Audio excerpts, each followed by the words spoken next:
Okay.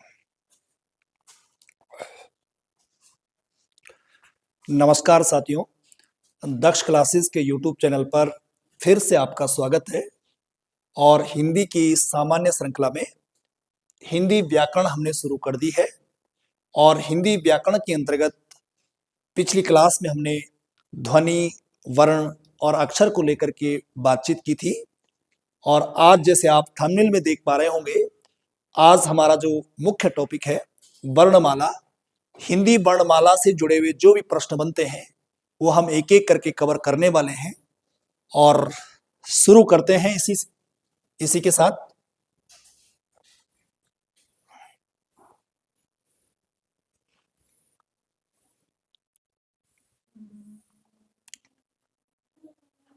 चलिए देखेंगे। सबसे पहले देखो,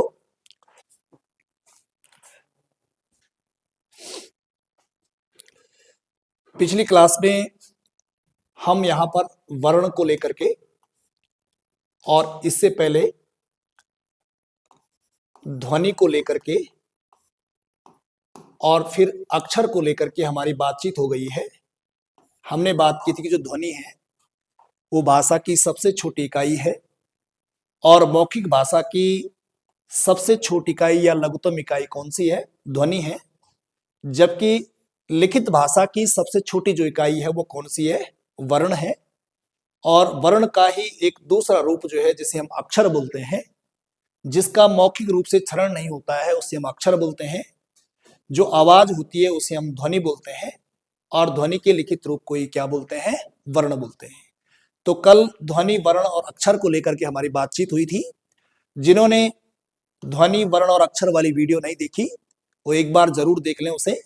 और फिर वर्णमाला को तब उसके बाद पढ़ते हैं तो बहुत आनंद आएगा आपको पढ़ने में। तो चलिए शुरू करते हैं। सबसे पहले आज हिंदी वर्णमाला के संबंध में सामान्य बातचीत कर लेते हैं और उसके बाद फिर जो जो प्रश्नों का सिलसिला होगा वो हम आगे आपके सामने बातचीत करते रहेंगे।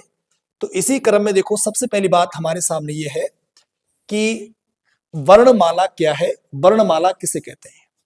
तो जैसे हमारी कल बात हो रही थी कि भाषा की सबसे छोटी जो इकाई होती है वो मौखिक रूप से ध्वनि है और लिखित रूप से क्या है? वर्ण है। यानी वर्ण भाषा की सबसे छोटी इकाई है। और अगर वर्ण का अगर पहले का रूप देखेंगे तो वो कौन सी है? ध्वनि है। तो ध्वनि भाषा की सबसे छोटी इकाई है। अगर ध्वनि ऑप्शन में नहीं है तो वर्ण है, क्योंकि ध्वनि मौखिक रूप से सबसे छोटी इकाई है और वर्ण लिखित रूप से भाषा की सबसे छोटी इकाई है। ठीक है जी। ध्वनि के लिखित रूप को ही वर्ण कहते हैं, कोई अलग चीज नहीं है, एक ही बात है। दूसरी बात, यहां पर जब वर्ण को लेकर के हम बातचीत को जान लेते हैं कि वर्ण क्या होता है, तब बात आती कि वर्णमाला किसे कहते हैं। तो दो या दो से अधिक वर्णों के व्यवस्थित समूह को वर्णमाला कहते हैं। पहली बात है कि वर्ण क्या है? एक अखंडित ध्वनि है ना। वर्ण अखंडित ध्वनि है, या फिर ध्वनि के लिखित रूप को वर्ण कहते हैं। और दो या दो से अधिक वर्णों के व्यवस्थित समूह को क्या कहते हैं? वर्णमाला कहते हैं। तो पहला प्रश्न की वर्णमाला क्या है? हम बोलेंगे दो या दो से अधिक वर्णों के व्यवस्थित समूह को वर्णमाला कहते हैं। हिंदी वर्णमाला में वर्णों को लेकर के गतिरोध देखने को मिलता है। अलग अलग व्याकरणाचार्यों ने वर्णों की संख्या को लेकर के अलग अलग बताया है। तो सामान्य तौर पर अगर हम देखते हैं हिंदी वर्णमाला में, और अगर उच्चारण के आधार पर बात करें तो उच्चारण के आधार पर 45 वर्ण होते हैं। निश्चिंत रहिए, 45 वर्ण होते हैं। टिक करके आ जाइए, आंसर नंबर मिलेगा आपको। हिंदी वर्णमाला में उच्चारण के आधार पर 45 वर्ण होते हैं और इन 45 वर्णों में 10 स्वर होते हैं, 33 व्यंजन होते हैं और उसके अलावा 2 द्विगुण व्यंजन होते हैं। द्विगुण व्यंजन कौन से होते हैं आगे बात करेंगे। ला और डा। तो 33 और 2 35 हो जाते हैं व्यंजन, लेकिन नॉर्मली 33 व्यंजन मानते हैं। और द्विगुण व्यंजन मिलाकर के व्यंजनों की संख्या 35 हो जाती है। और इससे पहले स्वरों की संख्या कितनी है? 10। तो 35 व्यंजन और 10 स्वर मिलाकर के ये 45 वर्ण हो जाते हैं उच्चारण के आधार पर। इसी क्रम में जब हिंदी वर्णमाला में लेखन के आधार पर बात करते हैं तो अभी तक हम केवल 52 वर्ण पढ़ते थे, लेकिन अब नया जो डाटा आया हुआ है उसमें एक और वर्ण बढ़ गया है। तो अब हिंदी वर्णमाला में 52 वर्ण नहीं पढ़ेंगे, बल्कि कितने पढ़ेंगे? 3 पर वर्ण, 53। तो हिंदी वर्णमाला में अब वर्णों की जो संख्या है वो 52 से बढ़कर कितनी हो गई है? 13 हो गई है। 52 से बढ़कर 53 हो गई है। ठीक है जी, पहले 52 वर्ण पढ़ते, अब कितने हो गए? 53। एक कौन सा बढ़ा? ये ला वाला। एक तो ये ला लिखते हैं, ये तो पहले से ही होता है। एक ये वाला जो ला है, ये वाला बढ़ गया, इसको विशिष्ट व्यंजन बोलते हैं। तो हिंदी वर्णमाला में लेखन के आधार पर 53 वर्ण होते हैं, इसलिए 52 + 1 करा हुआ है, जिनमें 11 स्वर हैं, 33 व्यंजन हैं, 2 द्विगुण हैं और 2 अयोगवा है। भाई ये तो आपकी समझ में आ रहा होगा। 11 स्वर अभी बात करेंगे कौन कौन से हैं, 33 व्यंजन अभी बात करेंगे कौन कौन से हैं, और द्विगुण व्यंजन जैसे हम ड़ा और डा की बात करते ये भी है। और यहाँ पर 2 अयोगवा आ गए। अयोगवा कौन कौन से होते हैं? ये अंग और आ। ये अंग और आ जो है इसको अयोगवा के अंदर रखा गया है। और साथ ही साथ 4 संयुक्त वर्ण, और उसके अलावा जो नया है विशिष्ट व्यंजन, बहुत मोस्ट है विशिष्ट व्यंजन। और विशिष्ट व्यंजन कौन सा? ये वाला, ये ला जो हम लिखते हैं, एक सिंपल ला होता है और एक ऐसा वाला ला होता है। तो विशिष्ट व्यंजन के अंतर्गत एक वर्ण अभी हाल ही में आया है, अभी कुछ दिनों की बात है। नई जो वर्णमाला आई है उसमें विशिष्ट व्यंजन की व्यवस्था कर दी गई है, और इस प्रकार से वर्णों की संख्या 52 के स्थान पर कितने हो गई है? 53 हो गई है। उसके अलावा कामता प्रसाद गुरु, जो हिंदी के पाणिनि के रूप में हम पढ़ रहे हैं, हिंदी का पाणिनि किशोरदास वाजपेयी और कामता प्रसाद गुरु, इन्होंने वर्णों की संख्या कितनी मानी है? 40। और इन 40 वर्णों में इन्होंने जो है 11 स्वर बताए हैं और 33 व्यंजन बताए हैं। व्यंजन कितने बताए हैं? 33। तो नॉर्मली बोलेंगे उच्चारण के आधार पर वर्ण कितने होते हैं, आप 45 बताएंगे। उच्चारण के आधार पर स्वर कितने होते हैं, आप बताएंगे 10 स्वर होते हैं। यहाँ पर लेखन के आधार पर टोटल वर्ण कितने होते हैं, आप बोलेंगे पहले 52 होते थे, अब 53 वर्ण हो गए। अब बड़ा कौन सा भाई? विशिष्ट व्यंजन बढ़ गया। और विशिष्ट व्यंजन कौन सा होता है? ला। इससे पहले 11 स्वर, 33 व्यंजन, द्विगुण व्यंजन और 2 अयोगवा और 4 संयुक्त वर्ण और एक विशिष्ट व्यंजन मिलाकर के टोटल कितने हो जाते हैं? 53 हो जाते हैं। और कामता प्रसाद गुरु ने जो है वर्णों की जो संख्या बताई है वर्णमाला में, वो कितनी बताई? 44, 11 स्वर और 33 व्यंजन, बहुत मोस्ट है। और उसके अलावा एक और महत्वपूर्ण प्रश्न बनेगा। एक और महत्वपूर्ण प्रश्न क्या बनेगा भाई? कामता प्रसाद के अनुसार तो ठीक है 44 है, लेकिन प्रश्न बनेगा कि डॉक्टर वासुदेव नंदन प्रसाद ने हिंदी भाषा में स्वरों सहित कितने वर्ण बताए? तो आंसर आएगा 52 वर्ण। वासुदेव नंदन प्रसाद ने हिंदी भाषा में स्वरों सहित कितने वर्ण बताए हैं? 52। और हिंदी वर्णमाला को मुख्यतः कितने भागों में बांटा गया? 2 भागों में। और 2 भाग कौन कौन से हैं? एक स्वर है और एक क्या है? व्यंजन। सामान्यतः स्वरों की संख्या कितनी मानी जाती है? 11। और व्यंजन कितने माने जाते हैं? 33। ठीक है जी। हिंदी वर्णमाला में पहले 52 वर्ण होते थे, अब विशिष्ट व्यंजन ला बढ़ गया है, इसलिए अब हिंदी वर्णमाला में 53 वर्णों का अध्ययन किया जाता है। और इन 53 वर्णों को 2 कैटेगरियों में बांटा गया है। एक कैटेगरी स्वर है और एक कैटेगरी कौन सी है? व्यंजन है। तो चलिए पहले स्वर को पढ़ लेते हैं, फिर आगे व्यंजन की बात करते हैं। अब सबसे पहले बात देखो यहाँ पे, स्वर क्या चीज है? स्वर किसे बोलते हैं, स्वर किसे कहते हैं, ये जान लेते हैं। सबसे पहली बात तो ये है कि जो स्वर है इसका शाब्दिक अर्थ होता है स्वतंत्र। स्वर का शाब्दिक अर्थ क्या होता है? स्वतंत्र। अर्थात हिंदी भाषा की ऐसी ध्वनियां जिनका उच्चारण अबाध रूप से किया जाता है वह स्वर ध्वनियां कहलाती है। स्वर का शाब्दिक अर्थ होता है स्वतंत्र। और ऐसी ध्वनियां हिंदी की या हिंदी भाषा की ऐसी ध्वनियां जिनका उच्चारण अबाध रूप से, मतलब बिना बाधा के, मतलब स्वतंत्र रूप से, अबाध रूप से किया जाता है, ऐसी ध्वनि क्या कहलाती है? स्वर ध्वनियां कहलाती है। ठीक है जी। इस परिभाषा के अनुसार हिंदी भाषा की ऐसी ध्वनियां जिनको बोलने में किसी प्रकार की कोई बाधा नहीं होती है, यानी अबाध रूप से बोली जाती है जो ध्वनियां, वो ध्वनियां स्वर कहलाती हैं। इसी को दूसरे तरीके से या करके हम लिखते हैं कि हिंदी भाषा में स्वतंत्र रूप से बोले जाने वाले जो वर्ण होते हैं वो स्वर कहलाते हैं। स्वतंत्र रूप से, जिनमें किसी की कोई रोक टोक नहीं है, स्वतंत्र रूप से बोले जाने वाले जो वर्ण होते हैं वो स्वर कहलाते हैं।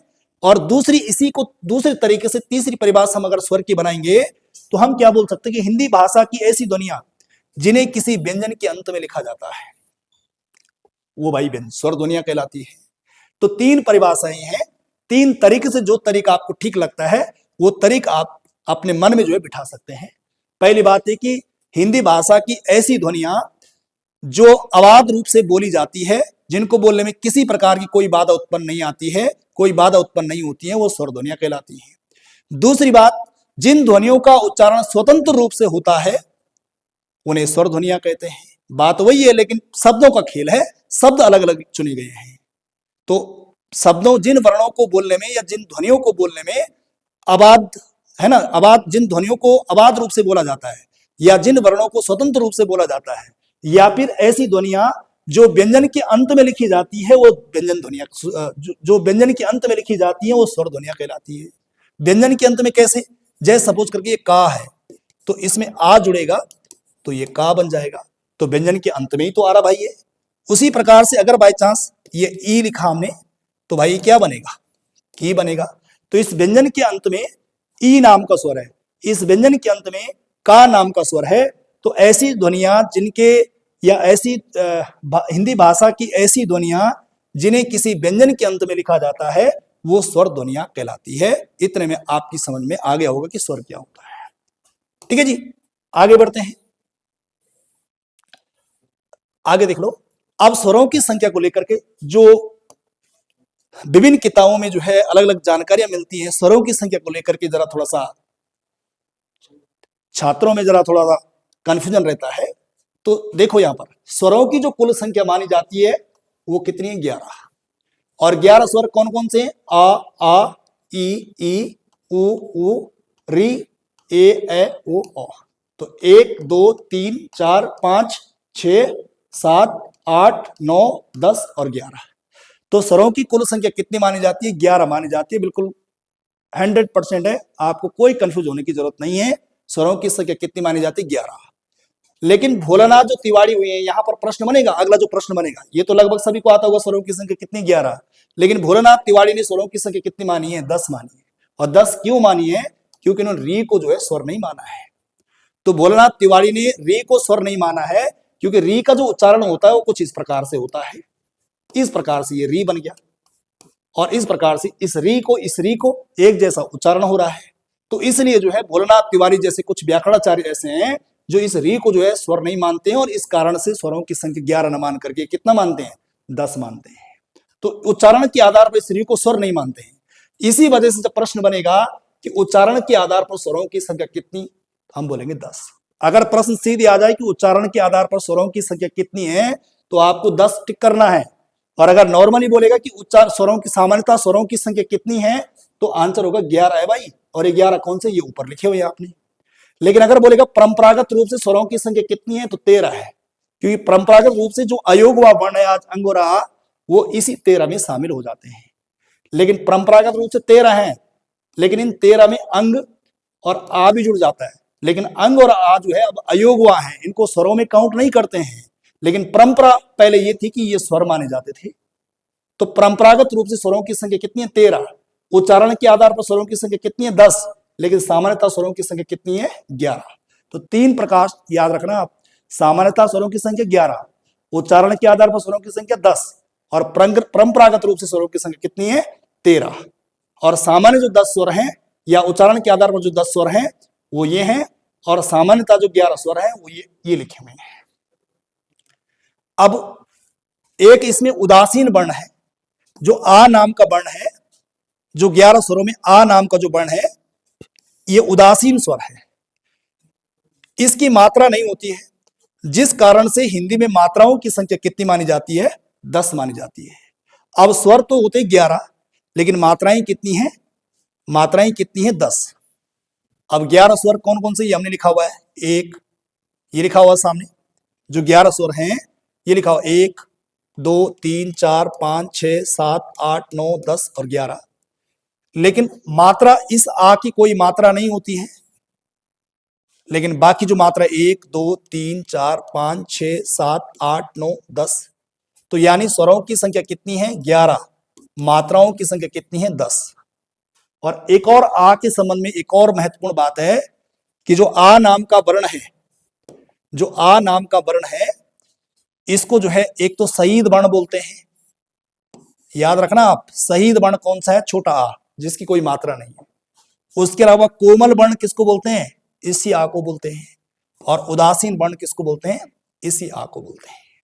तो उदासीन वर्ण, कोमल वर्ण, सहीद वर्ण, आ, जिसकी कोई मात्रा नहीं है। मात्राओं की संख्या कितनी है, 10।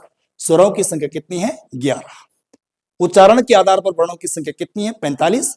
लेकिन लेखन के आधार पर वर्णों की संख्या 52 से बढ़कर कितनी हो गई है, 53 हो गई। इतनी बात ठीक है। अब आगे बढ़ते हैं, स्वरों की कुछ प्रमुख विशेषताएं हैं। स्वरों की विशेषता कौन कौन सी है? स्वरों की विशेषता में 3-4 बातें आप देखनी है। सबसे पहली बात है कि स्वर स्वतंत्र रूप से उच्चरित होते हैं।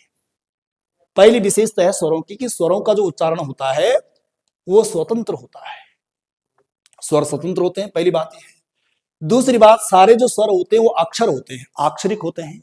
कल भी हमारी बात हुई थी कि भाई अक्षर और वर्ण में क्या अंतर है, एक जैसे होते हैं वर्ण और अक्षर, ध्वनि, लेकिन फिर भी तीनों में थोड़ा थोड़ा डिफरेंस है। और यहां पर हम बात करेंगे सारे जो स्वर होते हैं वो अक्षरिक होते हैं, सारे जो स्वर होते हैं वो ध्वनि भी होते हैं, सारे जो स्वर होते हैं वो वर्ण भी होते हैं, और सारे जो स्वर होते हैं वो अक्षर भी होते हैं। तो सभी स्वर अक्षरिक होते हैं। सभी जो स्वर होते हैं वो अल्पप्राण में इनकी गणना की जाती है, ठीक है। अल्पप्राण में सारे स्वरों को रखा जाता है, और सारे जो स्वर माने जाते हैं वो सगोष माने जाते हैं। और सभी जो स्वर ध्वनि वर्ण है, सभी जो स्वर हैं, सभी स्वर जो है ध्वनि वर्ण भी है और अक्षर भी है, ध्वनि भी है। सारे जो स्वर हैं वो ध्वनि भी है, वर्ण भी है और अक्षर भी है। और संस्कृत में जो है स्वर को क्या कहा जाता, अच। व्यंजन को क्या कहा जाता, हल। संस्कृत में स्वर को क्या कहा जाता, अच। और स्वर जो है वर्ण, स्वर जो वर्ण होते हैं ये मात्रा के रूप में व्यंजन के रूप में जुड़ते हैं। जैसे सपोज करके का है, और अगर ई जोड़नी है इसमें, तो भाई ई अगर जोड़नी है तो ये इस प्रकार से ये मात्रा के रूप में की आ गई। तो स्वर स्वतंत्र होते हैं, लेकिन जब व्यंजन के ऊपर पढ़ते हैं तो मात्रा के रूप में पढ़ते हैं। तो ये कुछ विशेषताएं हैं, 4-5-6 जो भी विशेषताएं हैं ये हमने देख ली है। और अब आगे बढ़ते हैं, स्वरों के प्रकार। स्वर के कौन कौन से प्रकार हैं इसको देख लेते हैं। जब हम स्वरों के प्रकार को लेकर के बात करते हैं तो सबसे पहले देखो, अलग अलग आधार पर स्वर के प्रकार अलग अलग, रचना या बनावट के आधार पर अलग है, जीव के प्रयोग के आधार पर अलग है, ओठों की स्थिति के आधार पर अलग है, उच्चारण काल या मात्रा के आधार पर अलग है। तो 5-6 जो आधार हैं, जो मुख्य मुख्य आधार हैं, उनको हम यहाँ पर कवर करते हैं कि स्वर के प्रकार को जब हम बांटते हैं तो सबसे पहले हम और स्वर के प्रकार को लेकर के जब बात करते हैं तो उच्चारण या मात्रा के आधार पर स्वर के प्रकार को लेकर के बात करते हैं। उच्चारण काल या मात्रा के आधार पर स्वर जो है 2 प्रकार का होता है हिंदी में, लेकिन याद रखना एक इसमें और होता है, लेकिन तीसरा वाला जो होता है ये कौन सा होता है, पुलुत स्वर। ये पुलुत स्वर हिंदी में नहीं प्रयोग होता है, संस्कृत में होता है। तो संस्कृत में उच्चारण काल या मात्रा के आधार पर, उच्चारण काल या मात्रा के आधार पर संस्कृत में स्वर 3 प्रकार के होते हैं, लेकिन हिंदी की बात चले तो हिंदी में स्वर कितने प्रकार हो गए, यहाँ पर 2 प्रकार के हैं। एक ह्रस्व स्वर हो गया, एक दीर्घ स्वर हो गया, ये हिंदी में होते हैं। लेकिन अगर संस्कृत की बात होगी तो तीसरा कौन सा हो जाएगा, पुलुत स्वर हो जाएगा। अब यहाँ पर 2 प्रकार कौन कौन से हिंदी में, उनमें जान लेते हैं कि ह्रस्व स्वर क्या होता है। ह्रस्व स्वर का मतलब होता है कि जिन स्वरों के उच्चारण में एक मात्रा का समय लगता है उन्हें ह्रस्व स्वर बोलते हैं, और इन्हीं ह्रस्व स्वरों को मूल स्वर भी कहते हैं। तो जिन स्वरों के उच्चारण में एक मात्रा का समय लगता है, या फिर यूं कहें जिन स्वरों के उच्चारण में श्वास अल्प मात्रा में खर्च होती है, किसी स्वर का अगर हम उच्चारण कर रहे हैं और श्वास वायु अगर कम मात्रा में खर्च हो रही है तो वो ह्रस्व स्वर हो जाएगा। या फिर यूं कहें कि एक मात्रा का समय लग रहा है, जिनके उच्चारण में एक मात्रा का समय लगता है वो ह्रस्व स्वर होता है, जिनको बोलने में कम समय लगता है वो ह्रस्व स्वर कहलाते हैं, और ह्रस्व स्वर को मूल स्वर कहते हैं। और इनकी संख्या कितनी मानी जाती है, 4। इनकी संख्या 4 मानी जाती है, आ, ई, उ और री। तो ह्रस्व स्वर की संख्या या मूल स्वरों की संख्या कितनी होगी, 4। इसी प्रकार से दूसरा है दीर्घ स्वर। जिन स्वरों को उच्चारित करने के लिए ह्रस्व स्वरों की तुलना में अधिक मात्रा में श्वास वायु खर्च की जाती है वो दीर्घ स्वर कहलाते हैं। भाई सिंपल सी बात है कि ह्रस्व स्वर को बोलने में जितना समय लग रहा है उससे दुगना समय लगता है दीर्घ स्वर को बोलने में। तो जिन स्वरों का उच्चारण करते समय ह्रस्व स्वर की तुलना में श्वास वायु अधिक मात्रा में लग रही है या एक मात्रा से अधिक का समय लग रहा है, वो दीर्घ स्वर कहलाते हैं। और दीर्घ स्वरों की जो संख्या मानी जाती है ये कितनी है? 7। और कौन सा है? अ, ई, उ, ए, ओ और आ। तो 1 2 3 4 5 6 और 7 और 4 हो गए ऊपर। तो 7 4 कितने हो गए? 11 स्वर हो गए ये। तो स्वरों की संख्या कितनी है? 11। ठीक है जी, स्वरों की संख्या कितनी? 11। लेकिन उच्चारण के आधार पर इस रूप को नहीं मानते हैं तो कितनी हो जाती है? 10। ठीक है जी, आगे बढ़ते हैं, अगला पॉइंट। अब उत्पत्ति के आधार पर स्वर के भेद पढ़ लेते हैं। उत्पत्ति के आधार पर स्वर के भेद कितने हैं? ठीक है जी, उत्पत्ति के आधार पर स्वर के भेद कितने हैं? 2। कितने भेद हैं जी? 2 भेद हैं जी। अब 2 भेद कौन कौन से उत्पत्ति के आधार पर? 2 भेद कौन कौन से हैं? एक है जी मूल स्वर और दूसरा है संधि स्वर। एक मूल स्वर है, दूसरी कौन सी है? संधि स्वर। ठीक है जी, अब मूल स्वर कौन से होते हैं? जिन स्वरों की उत्पत्ति बिना किसी दूसरे स्वर के होती है वे ह्रस्व स्वर या मूल स्वर कहलाते हैं। जिन स्वरों की उत्पत्ति बिना किसी दूसरे स्वर के होती है, यानी ऐसा स्वर, ऐसे स्वर मूल स्वर होते हैं जिनकी उत्पत्ति बिना किसी दूसरे स्वर के होती है, वो ह्रस्व स्वर होती है। और इनकी भी जो कुल संख्या मानी जाती है वो भी कितनी मानी जाती है? 4। ई, उ और री। तो ह्रस्व स्वर और मूल स्वर एक ही बात है, लेकिन परिभाषाएं थोड़ी सी बदल गई हैं कि जिन स्वरों की उत्पत्ति बिना किसी दूसरे स्वर के होती है वो ह्रस्व स्वर कहलाते हैं और ह्रस्व स्वर को ही मूल स्वर कहते हैं। और ह्रस्व स्वर या मूल स्वरों की संख्या कितनी मानी जाती है? 4। ये चारों की चारों हमने पढ़ ली। लेकिन दूसरी खास बात है संधि स्वर की। ठीक है जी, संधि स्वर की। और संधि जो स्वर है ये मूल स्वरों के मेल से बनने वाले स्वरों, मूल स्वरों के मेल से बनने वाले स्वरों को संधि स्वर कहते हैं। यानी मूल स्वर कौन से हो गए? जैसे एग्जांपल के लिए आ मूल स्वर है, यहीं पर देख लेते हैं कि भाई मूल स्वरों के मेल से बनने वाले स्वरों को संधि स्वर कहते हैं। मूल स्वर कौन से हो गए? आ, ई, उ और री। अब मूल स्वर आपस में मिलेंगे, जैसे आ मूल स्वर है, ये दूसरा मूल स्वर है, लेकिन इससे क्या बन गया? ये आ बन गया। तो आ प्लस आ बराबर संधि हो गई, ये बड़ा आ गया, दीर्घ संधि का नियम लग गया यहाँ पे। तो इस प्रकार से जो है मूल स्वरों के मेल से बनने वाले जो स्वर होते हैं उनको क्या बोलते हैं? संधि स्वर कहते हैं। आ प्लस आ बराबर आ हो सकता है, आ प्लस ई बराबर ए हो सकता है। ये दोनों एग्जाम्पल जो है संधि स्वर के हैं। लेकिन जानने वाली बात है कि संधि स्वर के भी 2 भेद हैं, एक दीर्घ स्वर और एक संयुक्त स्वर। संधि स्वर भी कितने प्रकार का है? 2 प्रकार का। एक दीर्घ स्वर है और दूसरा कौन सा है? संयुक्त स्वर। अब जान लेते हैं कि भाई दीर्घ स्वर क्या है और संयुक्त स्वर क्या है, इसको भी जान लेते हैं। चलिए यहां देख लेते हैं दीर्घ स्वर कौन सा है। दीर्घ स्वर में देखिए, सबसे पहले दीर्घ स्वर में देख लेते हैं। दीर्घ स्वर है, ये मिट गया इधर से। दीर्घ स्वर, जरा 1 मिनट है, ये पीछे चला गया जरा सा एक। ठीक है जी, तो यहां पर दीर्घ स्वर संधि की बात कर रहे थे हम कि दीर्घ स्वर जो संधि होती है इसमें मूल स्वर में उसी मूल स्वर के मिलने से जो स्वर बनता है उसे क्या बोलते हैं? दीर्घ स्वर बोलते हैं। मूल स्वर में एक मूल स्वर है और दूसरा भी मूल स्वर है, 2 मूल स्वर जब मिल जाते हैं तो उससे जो संधि होती है उसको हम दीर्घ स्वर संधि बोलते हैं या दीर्घ संधि स्वर बोलते हैं। जैसे आ प्लस आ बराबर बड़ा आ, ई प्लस ई बराबर बड़ी ई और उ प्लस उ बराबर बड़ा उ। तो संधि स्वर जो है 2 प्रकार के हैं, एक दीर्घ स्वर और एक संयुक्त स्वर। तो ये दीर्घ स्वर आ प्लस आ बराबर बड़ा आ, ई प्लस ई बराबर बड़ा ई, 2 मूल है, ये भी मूल है ये भी मूल है, तब ये बड़ा बना। ये भी मूल है ये भी मूल है, ये 2 ई और ई दोनों मूल है, उ और दोनों मूल है, तब ये बन गया। इसी प्रकार से दूसरा आगे देखते हैं संयुक्त स्वर।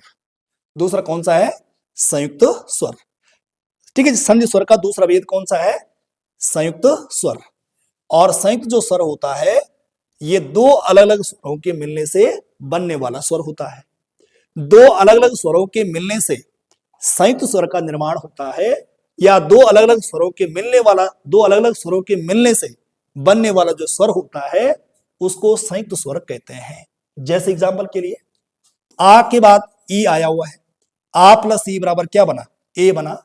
तो ये आ जो है कोई अलग है, ई अलग है, इन दोनों से मिलकर ए बन गया। तो ये एक प्रकार से जो है संयुक्त स्वर हो गया संधि स्वर के अंतर्गत, क्योंकि ये अलग है, ये अलग है। और पहले वाले क्या हो रहा था कि आ के बाद आई आना चाहिए था, ई के बाद ई आना चाहिए था, लेकिन यहां पर आ के बाद अगर ए आ जाए तो ये ए बन जाए, और आ के बाद अगर ओ आ जाए तो ये ओ बन जाए, और आ के बाद अगर ओ आ जाए तो ये ओ बन जाए। तो इस प्रकार से ए ओ ये दो अलग अलग स्वरों के मिलने से बना हुआ है, इसलिए इसको संयुक्त स्वर बोला गया है।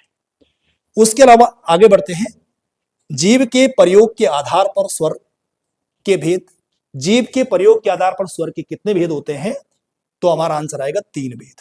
कितने भेद होते हैं, 3 भेद। और 3 भेद कौन कौन से हैं, तो पहला है हमारे पास अग्रस्वर, दूसरा है मध्य स्वर, और तीसरा है पश्च स्वर। जीव के प्रयोग के आधार पर चल रहे हैं, यानी सपोज करके देखो, अगर ये जीव का भाग है तो ये आगे वाला जो भाग है ये क्या कहलाएगा, यहां से अग्र कहलाएगा, ये बीच वाला जो है ये मध्य कहलाएगा, और जो ये पिछला वाला भाग है, जो ये इधर वाला भाग होगा, ये क्या कहलाएगा, पश्च कहलाएगा। तो अग्रस्वर, मध्य स्वर और पश्च स्वर, जिन स्वरों के उच्चारण में जीभ का अग्रभाग यानी अगला भाग, आगे का भाग ऊपर उठता है, उन्हें अग्र स्वर कहते हैं। बोल के देखिए ई बोल के देखिए, ई, ए और ए। आपकी जो जीभ है वो आगे का जो भाग है वो ऊपर उठ रहा होगा, ई, ए। तो जिन स्वरों के उच्चारण में जीभ का आगे का भाग ऊपर उठता है वो स्वर अग्र स्वर कहलाते हैं, और इनकी संख्या कितनी है, 4, ई, ए। इसी प्रकार से एक और स्वर है मध्य स्वर। जीभ के प्रयोग के आधार पर दूसरा मध्य स्वर। जिन स्वरों के उच्चारण में जीभ समान अवस्था में बनी रहती है, जीभ पर कोई फर्क नहीं पड़ता है, समान अवस्था में जीभ रहती है, वह मध्य स्वर होता है। एग्जाम्पल के लिए जैसे आ बोल के देखो, आ, तो जीभ न तो आगे का भाग उठ रहा है, न पीछे को उठ रहा है, न बीच का, बिल्कुल स्ट्रेट है जीभ, आ छोटा आ। तो जीभ बिल्कुल समान अवस्था में, जीभ में कोई फर्क नहीं पड़ रहा है। इस वाले अग्र वाले भाग में जीभ का आगे का भाग हलचल कर रहा है, आगे का भाग उठ रहा है, यहां पर जीभ का कोई भाग नहीं उठ रहा है, जीभ बिल्कुल समतल है। केवल छोटा जो आ है ये मध्य स्वर में आता है, और बाकी जितने बचे हो पश्च स्वर में है। तो जिन स्वरों के उच्चारण में जीभ का पश्च भाग या पिछला भाग उठता है उन्हें जो है पश्च स्वर कहते हैं। और आ, उ, ओ और औ, और एक अंग्रेजी का जो अ होता है आगत स्वर में आता है, लेकिन ये भी इसको हम यहां पर रख सकते हैं। तो इस प्रकार से जीभ के प्रयोग के आधार पर स्वर कितने प्रकार के हो गए, 3 प्रकार। ये तीनों हमने पढ़ लिए। और इससे पहले हमने बात कर ली कि इधर उत्पत्ति के आधार पर स्वर के कितने भेद हैं, 2 भेद हैं। और उच्चारण काल या मात्रा के आधार पर स्वर के कितने भेद हैं, हिंदी में 2 होते हैं, संस्कृत में 3 होते हैं। तो आज हमने वर्णमाला में पढ़ा कि वर्णमाला क्या होती है, वर्णमाला में उच्चारण के आधार पर कितने वर्ण होते हैं, लेखन के आधार पर कितने वर्ण होते हैं, और आगे हम अगली वाली क्लास में स्वरों का एक क्लासिफिकेशन हम पढ़ चुके हैं, और स्वरों का कुछ और वर्गीकरण है उसे कवर करेंगे, और फिर व्यंजन की तरफ आएंगे। ठीक है जी, आगे पढ़ेंगे, बहुत बढ़िया तरीके से पढ़ेंगे। और आप में से अभी तक बहुत सारे ऐसे स्टूडेंट हैं जो रोज वीडियो देखते हैं लेकिन चैनल आपने सब्सक्राइब नहीं किया हुआ है। तो आप जो देख रहे हैं आपका स्वागत है, पढ़िए, बढ़िया से मेहनत करिए। हम आपसे कोई चार्ज नहीं ले रहे हैं, बस आप एक काम कर दीजिए, चैनल को सब्सक्राइब कर दीजिए। और जो मित्र दूर दराज है, जो बाजार में नहीं आ पा रहे हैं किसी वजह से, वो गांव में हो या कहीं ऐसी जगह हो जहां ये सुविधाएं उपलब्ध नहीं है, तो आप उन बच्चों को जो है इस वीडियो को जरूर शेयर करें। और इसी के साथ आज यहीं पर जो है विराम देते हैं। कल जल्दी मुलाकात होगी, बहुत जल्दी हम हिंदी ग्रामर को कवर करने वाले हैं। बढ़िया से लगे रहिए, मेहनत करिए। बहुत बहुत धन्यवाद आपका।